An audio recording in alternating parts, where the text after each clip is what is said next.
Welcome to MSV Chemistry channel. Today's topic organic compound containing nitrogen. இதில் உள்ள some questions வந்து பார்க்கலாம். First question, which of the following statement is not correct regarding aniline? அனிலினை பொறுத்த வரைக்கும் இங்கே கீழே கொடுத்துருக்க 4 ஆப்ஷனில் இது வந்து இன்கரெக்டான ஆன்சர்னு பார்க்கணும். First, it is less stable basic than ethylamine. இது வந்து கரெக்டானது தான். இது வந்து எத்திலமைனை விட பேசிக் நேச்சரில் வந்து கம்மியாக தான் இருக்கும். It can be steam distilled. இதுவும் கரெக்ட். இது ஸ்டீம் டிஸ்டில் பண்ண முடியும். It reacts with sodium to give hydrogen. Sodium கூட ரியாக்ட் ஆகி ஹைட்ரஜன் தான் கொடுக்கும்.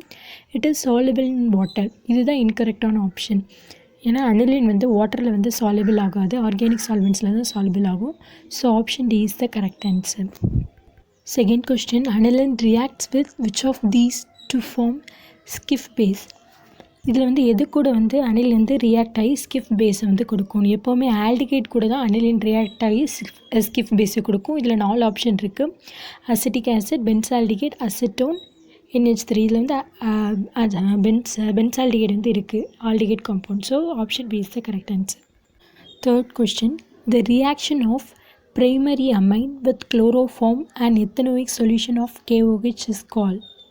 இது வந்து என்ன சொல்லுவோம்னா, பிரைமரி அமைன் கூட குளோரோஃபார்மும் எத்தனாயிக் சொல்யூஷனும் ஆட் ஆகிருந்தால் கார்பன் காம்பவுண்டும் அமைன் காம்பவுண்டும் ஆட் ஆன மாதிரி இருக்கும். குளோரோஃபார்மில் உள்ள கார்பனும் அமைனும் சேர்ந்து கார்பல் அமைன் வந்து ரியாக்ஷன் வந்து நடக்கும். ஸோ ஹாஃப்மேன் ரியாக்ஷன் கிடையாது, ரீமெட்டிமெண்ட் கிடையாது, கோல்ட்ஸ் ரியாக்ஷனும் கிடையாது, carpal amine reaction. Option C is the correct answer. Fourth question, acetaldoxine reacts with P2O5 to produce. Phosphorus pentoxide கூட அசிட்டால்டாக்சைன் வந்து ரியாக்ட் ஆகி என்னக்கு வந்து கொடுக்குங்கிறது வந்து கொடுத்துருக்காங்க. எப்போவுமே அசிட்டால்டாக்சைன் வந்து P2O5 கூட ரியாக்ட் பண்ணிச்சுன்னா P2O5 வந்து ஒரு டீஹைட்ரேட்டிங் ஏஜென்ட். அப்படின்னா H2O நீர் நீக்க கரணி H2O வந்து எலிமினேட் பண்ணிடும். அசிட்டால்டிகேட்லேருந்து H2O வந்து எலிமினேட் ஆகுனா நமக்கு என்ன கிடைக்குன்னா methyl cyanide. So option C is the correct answer. Methyl cyanide தான் கிடைக்கும். Fifth question, the basicity of aniline is less than that of cyclohexamine. This is due to. எப்படின்னா இது எதனாலனா ரீசோனன்ஸ் எஃபெக்டால். எப்போவுமே அம்மோனியம் NH2 காம்பவுண்டுக்கு வந்து ரீசோனன்ஸ் எஃபெக்ட் வந்து ஜாஸ்தியாக இருக்கும். ஸோ அனிலினுக்கும் சைக்ளோஹெக்ஸாமைனில் வந்து NH3 இருக்கும். அனிலினை பொறுத்த வரைக்கும் NH2 இருக்கும். அப்போ NH2ஓட ரீசோனன்ஸ் எஃபெக்ட் வந்து அதிகமாக இருக்கும். அப்போ plus R effect of NH2 is the right answer. Option A is the correct answer. Sixth question, the deacetonization of acylamines with sodium nitrate and HCl and excess of HCl is used primarily to. இது எதுக்குன்னா டயோசோடைசேஷன். டயோசோ காம்பவுண்டோட reaction எடுக்கும்போது அசைலமைன் வந்து sodium nitrate NaNO2 கூட react and HCl இந்த ரெண்டு கூட react ஆச்சுன்னா excess of HCl வந்து அதிகமாக யூஸ் பண்ணுவோம். இது எதுக்காக அப்படின்னு கேட்டிருக்காங்க. இது எதுக்காகனா HCl ஏன் அதிகமாக யூஸ் பண்ணுவோம்னா, இப்போ NH2 காம்பவுண்டோட அந்த எஃபெக்டை வந்து கம்மி பண்ணும், கான்சன்ட்ரேஷனை கம்மி பண்ணும். அப்போ suppress the concentration of free aniline available for coupling.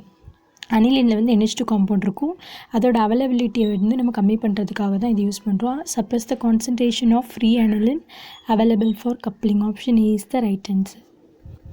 Seventh question, among the following which one does not act as an intermediate in Hofmann rearrangement? Hofmann rearrangementல இன்டர்மீடியேட்டாக வந்து RnCO காம்பவுண்ட் வந்து கிடைக்கும், RCONஆவும் கிடைக்கும், RCON HBRவும் ஆட் ஆகி கிடைக்கும். ஆனால் RnC மட்டும் தனியாக கிடைக்காது, எப்போவுமே CO காம்பவுண்ட் தான் கிடைக்கும். So option D is the right answer. இதில் phenyl isocyanate test is use to identify. எப்போவுமே ஃபினைல் ஐசோசைனேட் டெஸ்ட் எதுக்கு யூஸ் பண்ணுவாங்கன்னா, அரோமேட்டிக்காக இருந்தாலும் சரி அலிஃபேட்டிக்காக இருந்தாலும் சரி பிரைமரி அமைனை வந்து கண்டுபிடிக்கிறதுக்காக தான் யூஸ் பண்ணுவாங்க. இங்கே வந்து ஆப்ஷனில் வந்து first one aromatic primary amine, B aromatic tertiary amine, C quaternary ammonium compound, D வந்து செகண்டரி அமைன் இருக்குது. So aromatic primary amine. Option A is the right answer. Question number 9, primary and secondary amines are distinguished by. எது மூலமாக இந்த ரெண்டே different பண்ண முடியும்னா HNO2 nitrous acid மூலமாக மட்டும் தான் பிரைமரி அண்ட் செகண்டரி அமைனை வந்து டிஃப்ரெண்ட் பண்ண முடியும். So option B is the right answer. 10th one, the order of basic strength among following amines in benzene solution is. Benzene solution வந்து பேசிக் strength வந்து எந்த அமைன்ட்லாம் அதிகமாக இருக்கும், அதோட இன்க்ரீஸிங் ஆர்டர் வந்து கேட்டிருக்காங்க. Option A CH3NH2 greater than CH3 twice NH greater than CH3 thrice N. இப்போ எப்போவுமே பார்த்தோன்னா டெர்ஷியரி காம்பவுண்ட் இருக்குல்ல, அதுக்கு தான் வந்து பேசிசிட்டி வந்து அதிகமாக இருக்கும். ஏன்னா அதில் NH2 பாண்ட் வந்து கம்மியாக இருக்கும். நைட்ரஜனுக்கும் ஹைட்ரஜனுக்கும் இடையிலான பாண்ட் வந்து கம்மியாக இருக்கும். நைட்ரஜன் கார்பன் பாண்டு தான் இருக்கும். நைட்ரஜனுக்கும் ஹைட்ரஜனுக்கும் பாண்ட் வந்து அதிகமாக இருக்கும்போது பேசிசிட்டி வந்து அதுக்கு வந்து கம்மியாக இருக்கும். So option D is the right answer. CH3 thrice N greater than CH3 twice NH greater than CH3NH2. Thank you.